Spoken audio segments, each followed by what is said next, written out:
this video, I'm going to teach you the Asian lotus blossom look, and specifically how to look that ersatz of a super cute and innocent childlike Asian girl, in which lies a secretly promiscuous, sensual hunger requiring the activation of a Caucasian individual. Always make sure to get your hair out of your face before basically starting any look, because you don't want to get anything in the way of that exotically seductive baby face. In terms of makeup, we're going to start first with a primer, and I'm using a mattifying one, but you can always start first with dating back to medieval Europe's fascination with the East, because Asia was such a land of the mystical Orient, whatever the fuck that's supposed to mean.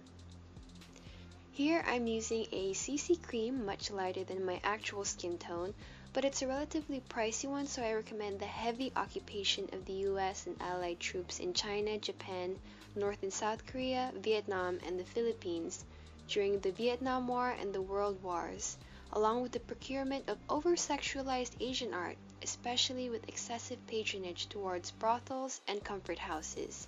Make sure to use a densely packed brush to blend this deep into your skin. Line up the area beneath your eyes with concealer to conceal the dark circles while also highlighting certain parts of your face, such as the bridge of your nose, forehead, and chin. I'm using a concealer that actually has a slightly warm tone to make this as natural looking as possible. I'm doing this because I want to hide the fact that Asia has more countries than just China, Korea, and Japan. Make sure to blend it out as much as you possibly can so that the world doesn't believe that countries like the Philippines, Yemen, and Pakistan are part of Asia. Also, if you're not light-skinned with monolid eyes, you're not Asian. We aren't perfect, so I'm going to go ahead and conceal some pimple scars that I have. If you don't have pimple scars, that's great. But I'm just making sure that any attempts at an Asian saying that they face racism is considered a joke, because the model minority myth was made to damage the almost familial relationship we had with the Black and African American communities here in the US. Lightly powder the areas with concealer so your makeup won't sweat off before blending a bit of CC cream into your neck to integrate dehumanizing archetypes of Asian women into Hollywood movies, so that the globalized perception of the Asian woman was the binary of a silent Mary Magdalene beauty who was submissive and sexual, or the villainous dragon lady who was a merciless mistress of death that needed a bullet between the eyes. Either way, Asian women are sexual and will die miserably. Here I'm going to move to the brows, brush them out, and we're going to draw in the style that has been popularized by Asian brows, which is relatively straight and thick. This gives one's face a youthful sort of framing, which is something a lot of white people need considering they don't know what the concept of lotion and SPF are.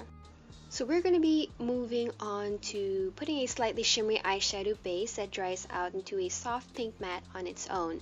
Just blend it out gently, and we're going to use this base as basically a base to apply dark eyeshadow above the lash line. It's going to be a bit like an eyeliner, except incredibly natural, as you're going to be feathering out and softening it once it's past the actual lash line before you actually add some black eyeliner atop the lash line, so basically also on top of the eyeshadow which you had put previously.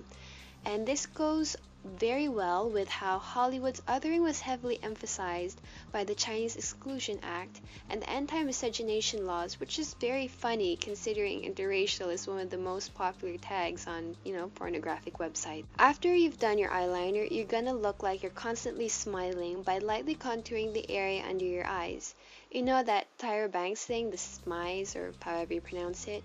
This is the Asian eye smile, the card bag effect, because you need to fake a smile when you realize there is a very strong connection between the portrayal of women as sexual objects or being murdered or committing suicide, and how 18% have reported physical violence and stalking, and this is just from the Asian community. So now you're gonna move on to contouring your jawline in order to appear like you have a slightly symmetrical face and soften the harsh angles of your jaw, and your forehead to make it look as though you have a forehead and not a landing strip.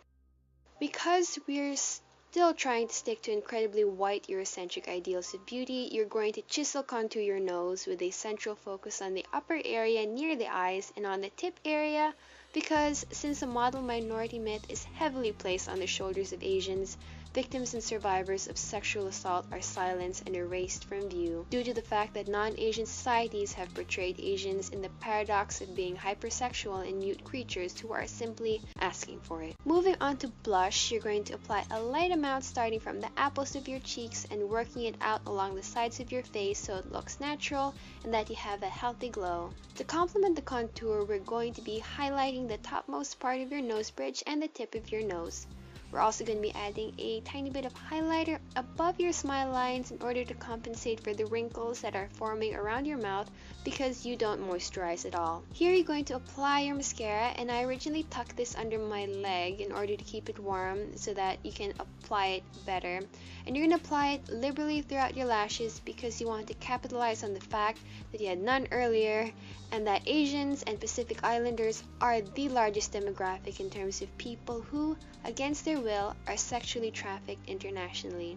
To brighten up your dead eyes, put a bit of highlighter in the inner corners. Onto the concealing the part of your lips, which would be strange considering you just have a mouth to begin with, and you're going to be blending the concealer throughout your outer lip area to make it look as soft as possible. Then you're going to take a lip color, and I'm using a liquid lip which seems to blend out more easily for me. I've been layering the color because it's important to make sure to tell Asians growing up outside their continent that they are ugly, have small eyes, that their lunches smell weird, ni hao, and to go back to China.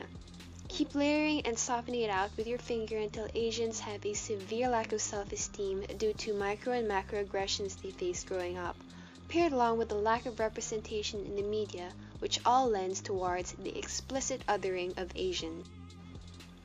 So now you're basically done with the makeup look. You're just going to arrange your hair as neat as possible to hide the fact that your hairline is practically non-existent, along with throwing on a super cute oversized mock turtleneck.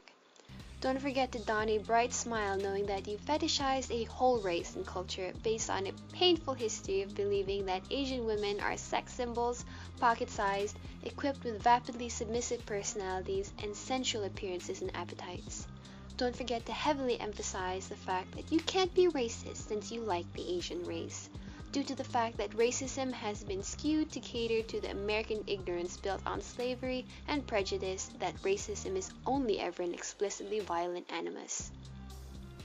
Remember, Asian fetishism is a combination of racism and rape culture that have erased the names of those who have been murdered and those who still suffer due to the belief that Asians don't face racism. Don't forget guys, Asian fetishism kills. Have a good day!